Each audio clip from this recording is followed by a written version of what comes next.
পলাশবাৰীত বিজয় সংকল্প সমাৱেশ মিৰ্জাস্থিত RB high school খেলপথাৰত ৫ নং গুৱাহাটী লোকসভাৰ ভাৰতীয় জনতা পাৰ্টি আৰু অসম গণ পৰিষদৰ মিত্ৰজোঁটৰ প্ৰাৰ্থী বিজুলী কলিতা মেধিৰ হৈ প্ৰচাৰত নামিল ডক্টৰ হিমন্ত বিশ্ব শৰ্মা।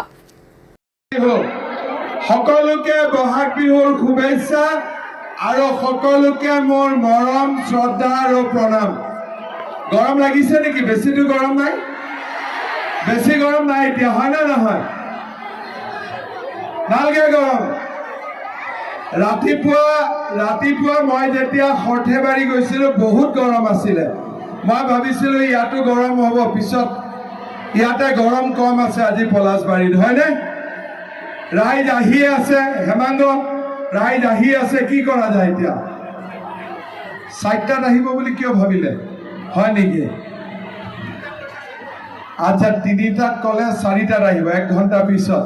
ঠিক আছে, ৰাইজ আহি থাকক, মই লাহে লাহে কৈ থাকোঁ, হয়নে নহয়? আজিৰ সভাত আমাৰ মাজত উপস্থিত অসম চৰকাৰৰ মন্ত্ৰী চন্দ্ৰমোহন পাটোৱাৰী ডাঙৰীয়া, সাংসদ কুইন ওজা ডাঙৰীয়ানী, আমাৰ বিধায়ক হেমাংগ ঠাকুৰীয়া,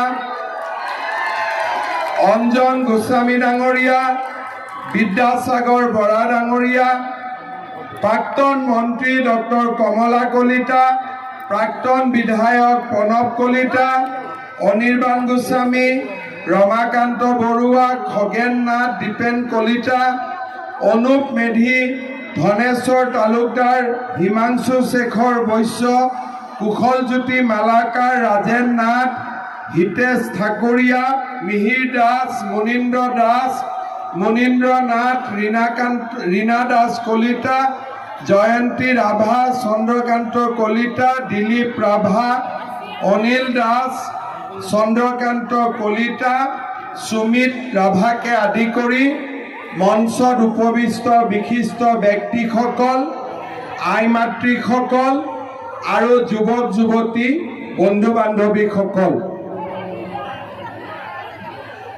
আজি আপোনালোক সকলোৱে জানে যে অহা মাহৰ 7 তাৰিখে গুৱাহাটী লোকসভা সমষ্টিত ভোটদান হ'ব।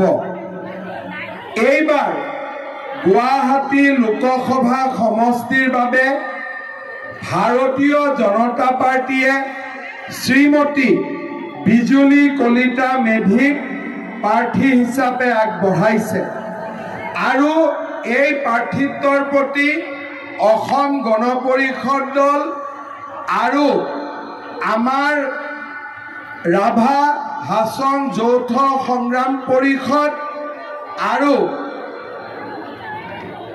UPPL এই 4টা দলে আমাৰ বিজুলী কলিতা মেধিক সমৰ্থন কৰিছে।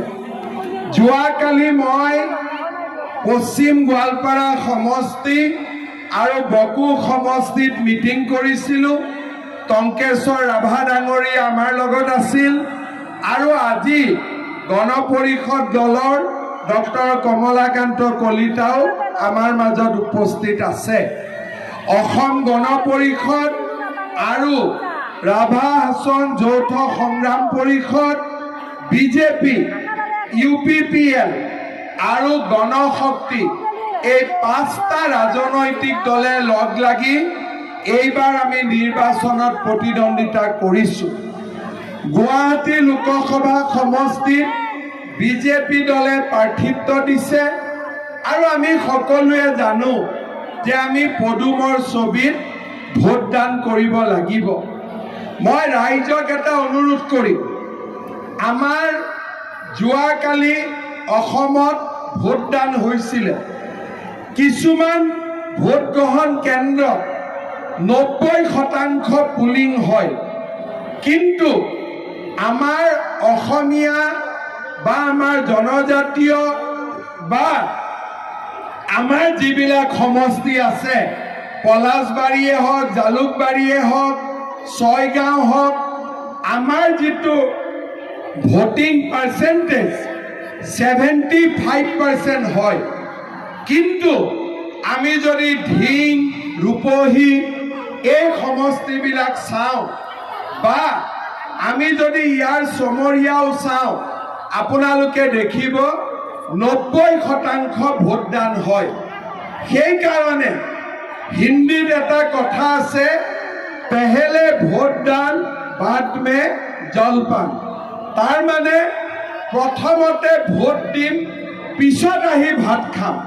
কিন্তু আমাৰ ৰাইজে বোলে আজি বন্ধৰ দিন, ভাত বনাম, কাপোৰ ধুৱাম, ল'ৰা ছোৱালীকেইটাক চুলি কটোৱাই দিম। ল'ৰাবিলাকে মোক লগ পায়, মোক সোধে যে মামা পুলিচৰ ইণ্টাৰভিউ কেতিয়া হ'ব। তাৰমানে ল'ৰা ছোৱালীৰ মনত এটা আশা আছে যে আজিকালি আৰু টকা দি চাকৰি ল'ব নালাগে, আমি বিনা পইচাতে মেৰিটত চাকৰি পাব পাৰোঁ। মানুহৰ মনত এটা আস্থাৰ পৰিৱেশ হ'ল, বিশ্বাসৰ পৰিৱেশ হ'ল। 1 লাখ আমি চৰকাৰী চাকৰি দিলোঁ, চাকৰি কোনে পালে? ঠেলা চালকৰ ল'ৰা, ৰিক্সা চালকৰ ল'ৰা, কাম কৰা ছোৱালী, কাম কৰা মহিলাৰ ল'ৰা ছোৱালী, দৰিদ্ৰ আৰু দুখীয়া মানুহ। দালালবিলাক মাটিৰ তলত সোমাই গ'ল। এতিয়া আৰু দালাল আমি বিচাৰি নাপাওঁ। চাকৰিৰ নামত এতিয়া দালালি নাই, চাকৰিৰ নামত দালালি বন্ধ হৈ গ'ল। আজি মই পলাশবাৰীৰ যুৱক যুৱতীক জনাব খুজিছোঁ যে মোৰ 1 লাখ চাকৰি দিয়া হৈ গ'ল। এই বছৰত মই নতুনকৈ আকৌ 50,000 চৰকাৰী চাকৰি দিম।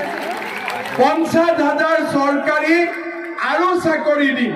জুলাই মাহত পুলিচৰ ইণ্টাৰভিউ, ছেপ্টেম্বৰ অক্টোবৰত গ্ৰেড 3, গ্ৰেড 4 আৰু মেজিষ্ট্ৰেট DSP। টকা পইচাৰ কথা নাই, মাত্ৰ পঢ়িব লাগে, ল'ৰা ছোৱালীক আমি পঢ়ুৱাব লাগে। আৰু এটা মই নতুন নিয়ম কৰিছোঁ। আপোনালোকে জানে যে কিছুমান ঘৰত 2-3জনে চাকৰি পায় আৰু কিছুমান ঘৰত এটাও চাকৰি নহয়, হয়নে? কিছুমানত বোলে 2টাও পালে, 3টাও পালে, কিছুমান ঘৰত এটাও চাকৰি নাই। এইবাৰ মই নিয়ম কৰিছোঁ যে 2-3টা এখন ঘৰত চাকৰি হ'ব নালাগে, নোহোৱা মানুহৰ ঘৰত চাকৰি হওক। আৰু সেইকাৰণে এইবাৰ যাৰ ঘৰত চাকৰি নাই, সি ইণ্টাৰভিউত 10 নম্বৰ এক্সট্ৰা কৰি পাব। তাৰমানে ময়ো যদি 10 পাওঁ, মোৰ লগৰ ল'ৰাটোৱেও 10 পায়। মোৰ ঘৰত আগত চাকৰি আছে, মই এক্সট্ৰা নম্বৰ নাপাওঁ। কিন্তু মোৰ ঘৰত চাকৰি নাই, মই 10 নম্বৰ এক্সট্ৰা কৰি পাম, যাতে চাকৰি নোহোৱা ঘৰত চাকৰি হ'ব পাৰে। শ্ৰদ্ধা ৰাইজ, কংগ্ৰেছে আমাক কি দিছিলে? আমিতো কংগ্ৰেছৰ কথা পাহৰিয়ে গ'লো। এতিয়া মানুহে মোদী মোদী কৈ থাকে, কংগ্ৰেছ পাহৰি গ'ল।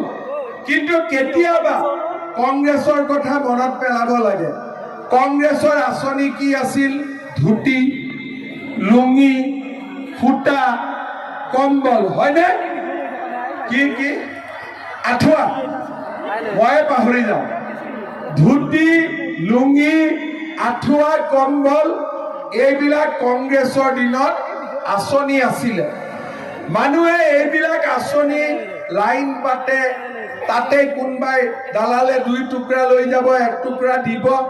অসমত এটা হুলস্থুলীয়া পৰিৱেশ আছিল, হয়নে? মিটিঙত যাব লাগে, কংগ্ৰেছৰ মিটিঙত গ'লে সূতা পাব, নহ'লে নাপায়। কংগ্ৰেছৰ মিটিঙত গ'লে আঁঠুৱা পাব, নহ'লে আঁঠুৱা নাপায়। এতিয়া আমি কি কৰিছোঁ? আমি অসমখন পৰিৱৰ্তন কৰিছোঁ। আজিকালি আপুনি চাওক, মই যেতিয়া যোৱাবাৰ ইলেকশ্যনৰ সময়ত কৈছিলোঁ যে আমি অৰুণোদয় আঁচনি আৰম্ভ কৰিম। অৰুণোদয় মানে কি? কোনেওতো আগত নাম শুনা নাই। বোলে বেংকৰ একাউণ্টত 830 টকা আহিব। কাৰ একাউণ্টত আহিব? ঘৰৰ মহিলা মানুহজনী। প্ৰথমতেতো বিশ্বাস কৰা নাই, কেনেকৈ আহিব? এতিয়াতো দেখিলে যে 830 টকা নহয়, 1250। এতিয়া সকলো মানুহে কয় মই অৰুণোদয় কেতিয়া পাম, হয়নে?